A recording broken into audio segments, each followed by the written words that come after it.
आपको Lucent class यानी MCQ class number first है, यानी पिछले मतलब और क्लास एक दो क्लास लिए थे जिसमें साइंस का पढ़ाया था, लेकिन मेरे आज डिस्कस है क्योंकि मैं लूसेंट का एमसीक्यू लेकर आ रहा हूँ हर चैप्टर बाई चैप्टर, यानी गहराई से लेकर आ रहा हूँ। ठीक है, तो मैं ज़्यादा आपको समय बर्बाद नहीं करना चाहता हूँ क्योंकि जल्द ही आपको समय बहुत ही स्टूडेंट के लिए महत्व होता है। तो मैं ज़्यादा से ज़्यादा 20 गो है, 20 गो लूसेंट, जिसमें से आपको देखते हैं कितना पावर होता है आप छात्रों के। लूसेंट का मैंने इतिहास यानी वैदिक सभ्यता का चैप्टर है, यानी सिंधु सभ्यता। सो आप देखते हैं कि कितना आप लोग आंसर देते हैं। चलिए, पहला ज़्यादा टाइम लेते नहीं, पहला के आंसर।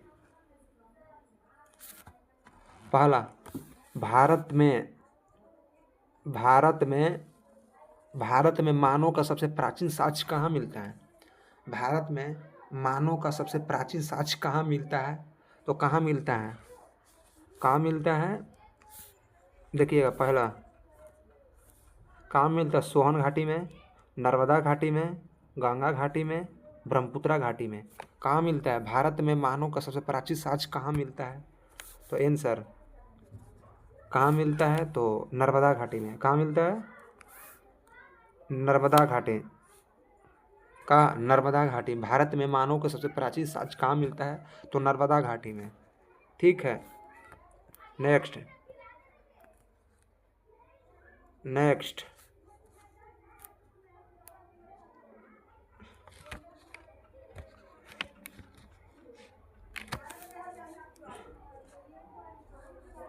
नेक्स्ट है, पूरा पाषाण काल का मुख्य औजार क्या था?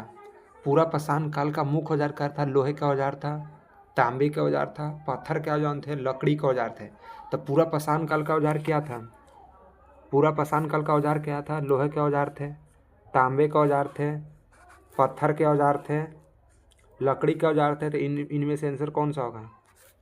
पूरा पाषाण काल का मुख्य औजार क्या था? तो क्या थे? पत्थर के औजार थे। पूरा पाषाण काल का मुख्य औजार क्या था? तो पत्थर के औजार थे। ठीक है, पूरा पाषाण काल का मुख्य औजार क्या था? तो पत्थर के औजार थे। नेक्स्ट क्वेश्चन नेक्स्ट क्वेश्चन चलो, आग का उपयोग किस काल में किया जाता है?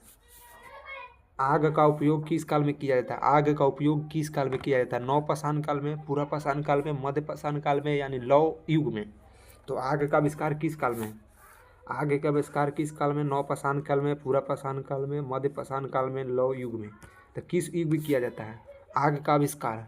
तो आग का आविष्कार किस? पूरा पाषाण काल में। किस में? पूरा पाषाण काल में है। आग का उपयोग किस काल में शुरू होता है? तो पूरा पाषाण काल में। ठीक है, next question next question next question Bhimbetka की गुफाएं कहाँ है?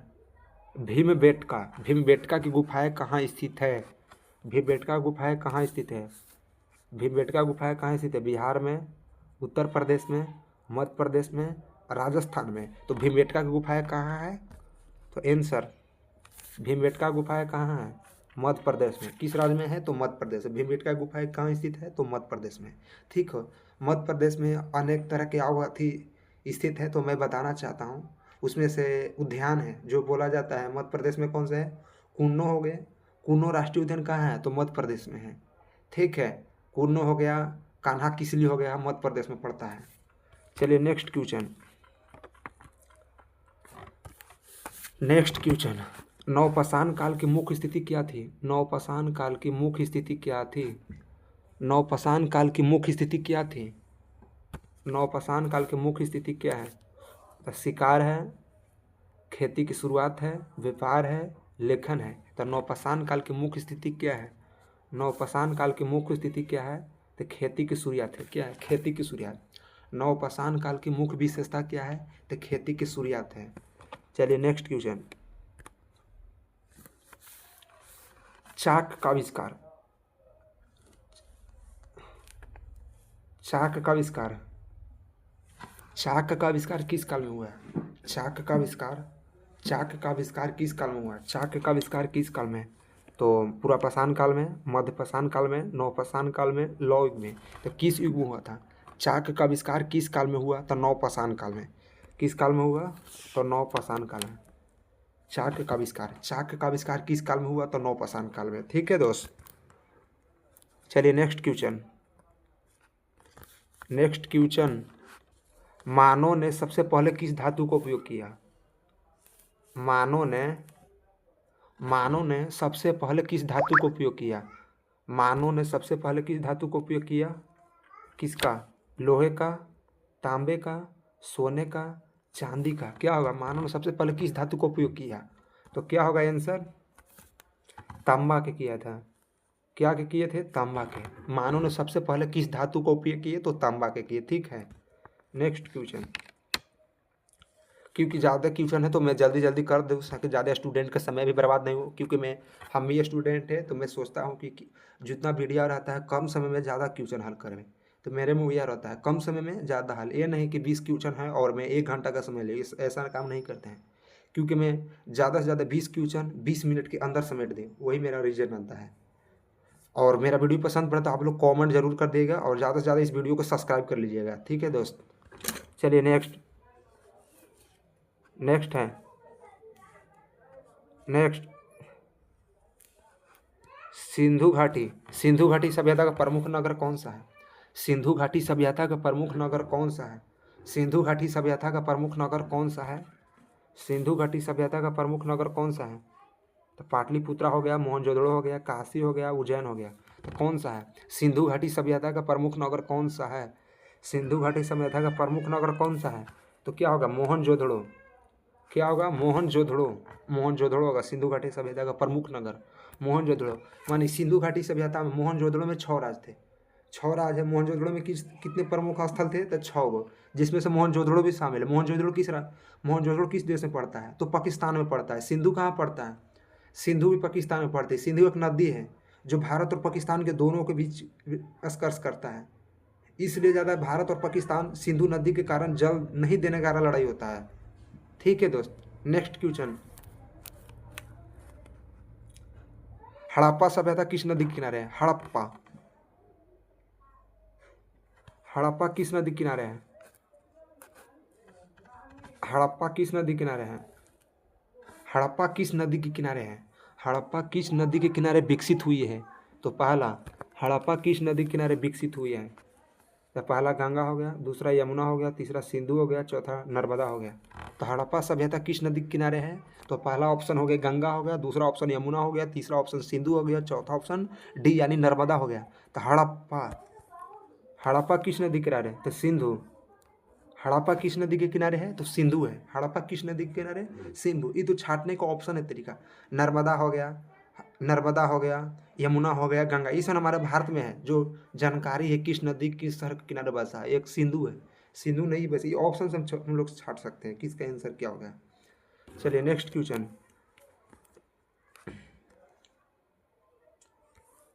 क्वेश्चन।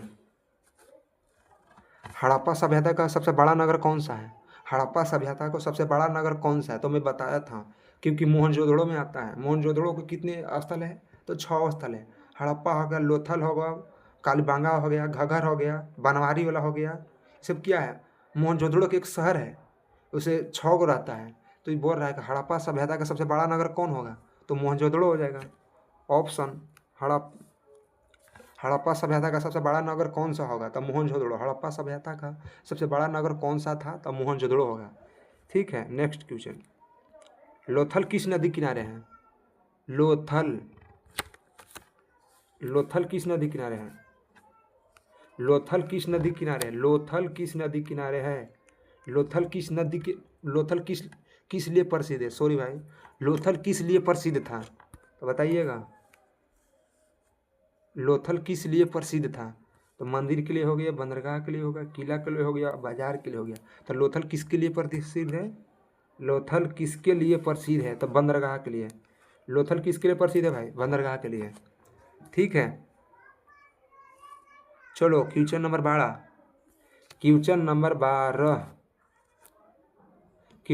12। हड़प्पा सभ्यता का पतन क्या था? हड़प्पा सभ्यता का पतन क्या था?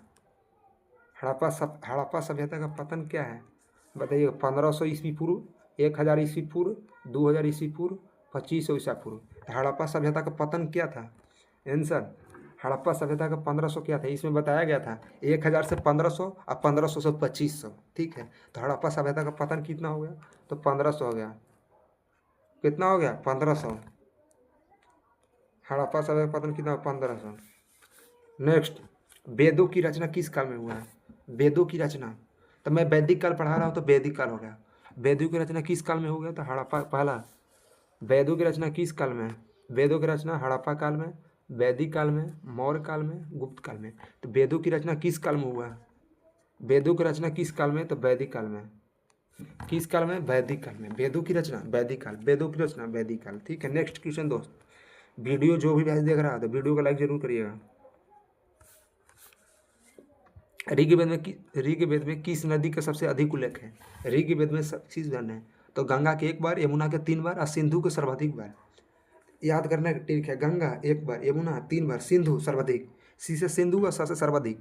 तो ऋग्वेद में किस नदी के सबसे अधिक उल्लेख हुआ था, कौन सा होगा, सिंधु नदी होगा। इसका आंसर कितना होगा, इसका आंसर सिंधु नदी। सिंधु किस राज्य देश में पड़ता है, तो पाकिस्तान में।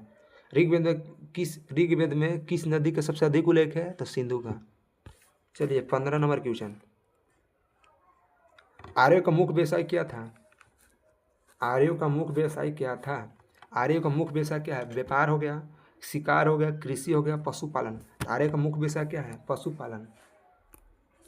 आर्यों का मुख्य व्यवसाय क्या था, तो पशुपालन। आर्यों का मुख्य व्यवसाय क्या है, तो पशुपालन हो गया। ठीक है, नेक्स्ट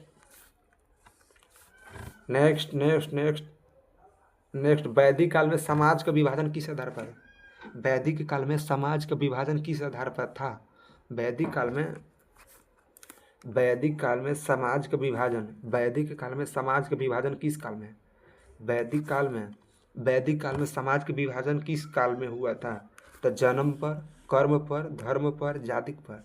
तो वैदिक काल में समाज का विभाजन किस पर, कर्म पर। किस पर हुआ था, कर्म पर। वैदिक काल में समाज का विभाजन किस आधार पर था, तो जन्म पर नहीं था, धर्म पर नहीं था, जाति पर नहीं था, कर्म था, कर्म था। ठीक है, नेक्स्ट 17 नंबर क्वेश्चन। 17, उपनिषद किससे संबंधित है, इतिहास से हो गया, दर्शन से हो गया, विज्ञान से हो गया, राजनीतिक से हो गया। तो उपनिषद किससे संबंधित है, उपनिषद, उपनिषद किससे है, दर्शन से। उपनिषद किससे है, तो दर्शन से हो गया। उपनिषद किससे संबंधित है, इतिहास से नहीं, विज्ञान से नहीं, राजनीति से नहीं, दर्शन से। उपनिषद किससे है, तो दर्शन से संबंधित है। नेक्स्ट क्वेश्चन 18 नंबर, 18 नंबर,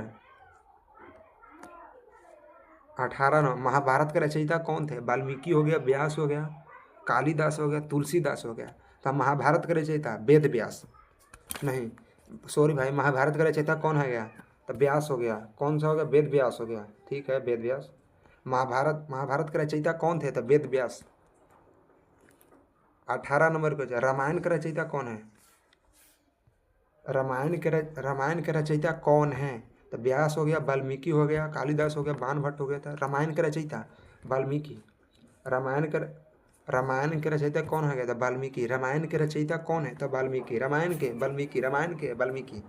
नेक्स्ट क्वेश्चन, भारत में लौह युग कब शुरू हुआ, ये है, भारत में लौह युग कब शुरू हुआ था, भारत में लौह युग कब शुरू हुआ, तो बताइएगा। पहला 1000, दूसरा 1500, दूसरा सी ऑप्शन 2000 ईसा पूर्व, डी ऑप्शन 2500 ईसा पूर्व। तो महाभारत में लौह युग कब शुरू हुआ, महाभारत में लौह युग कब शुरू हुआ, तो आंसर क्या होगा, महाभारत में लौह युग कब शुरू हुआ, तो 1000 में।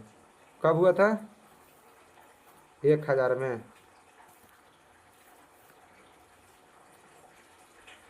क्या होगा, 1000। महाभारत, भारत में लौह युग कब हुआ, तो 1500 में नहीं, 2000 में नहीं, 2500 नहीं, 1000 में शुरू हुआ था महाभारत में लौह युग।